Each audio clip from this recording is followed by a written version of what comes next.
Welcome back to the Delaware Way. I'm Larry Menti. I want to introduce you to John Weber, who is with the Surfrider Foundation, and they have particular interest right now in Delaware because of a vote coming up. Let's first back up and talk about the Surfrider organization. What is it exactly? Well, who are Surfriders? Surfrider Foundation, we're coastal advocates. We're working on issues like beach access, water quality, preventing destruction of special ocean places.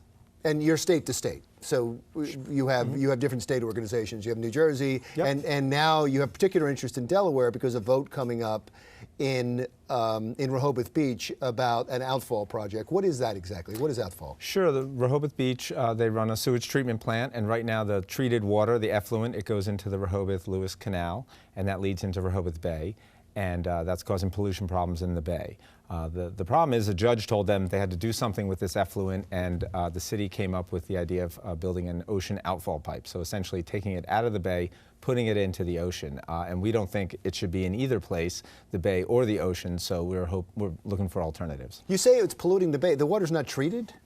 It is treated, but essentially what comes out is fresh water with nutrients in it, nutrients like nitrogen and phosphorus. And over time, you know, that is a pollution concern. It can choke out the bay. It's choking out the bay right now.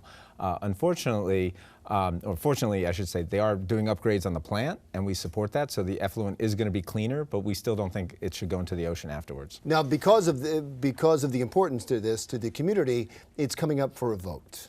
And you now are currently in a back and forth with people who want the outfall and people who are against the outfall. Give your position. Why? What would you like to happen with the water, and why is it? You mentioned why it's a bad thing, but why would this new technology they're going to bring in and what they plan to do with it by putting it out further? Why is that such a bad thing? Sure. Well, we think a better solution is land-based application, and that's actually it's pretty common. It's done all over Delaware. It's not even new technology. It's simply making sure they have a good place on land to send this treated water.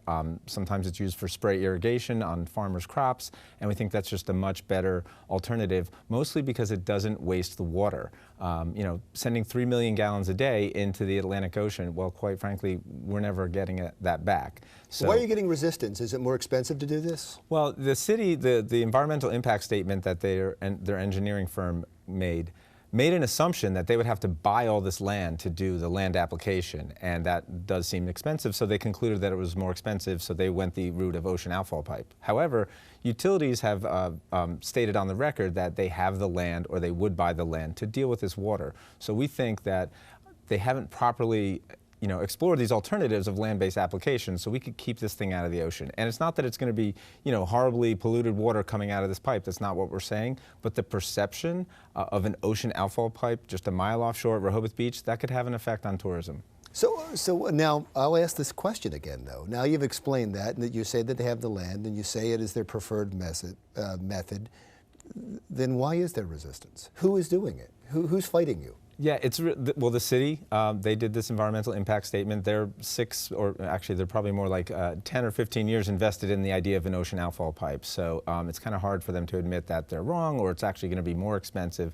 But we are really concerned that it's going to end up being more expensive. No one's built an ocean outfall pipe in this country in at least 10 years. In this region, maybe not in 35 years.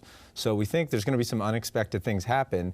Some new rules or regulations from either the federal government or the state government, and they're not going to be able to just put it a mile offshore. They may have to end up building it 3 miles offshore or more, and that's going to really add to the price. So people that think they're getting the best deal with ocean outfall, they may end up getting the most expensive option, and we're just trying to save them from that. Is it one of those things where they already have the project, and they already have the contractor for the project, and they already have the money for the project, and because everything's in place, they just want to go ahead and do it at this point? Well, some things are in place. The plan is in place. I wouldn't say they have the money, because that's why Rehobeth Beach voters are going to the polls. They got to decide to borrow $52.5 million to build ocean outfall pipe and the upgrades at the plant that I mentioned, and that's going to Rehobeth Beach voters. They get to vote yes or no on that in the coming days, so they should read up on this and decide if they want to borrow that money. Okay, thank you so much. Thanks. I appreciate you coming in.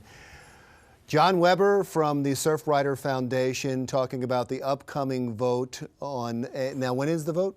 June 27th. June 27th in Rehobeth Beach. When we come back, you've seen these statues all over the country in both the North and the South, and that's important because they are statues that commemorate the Civil War. We'll talk with somebody who's an expert on this and trying to save them when the Delaware Way continues.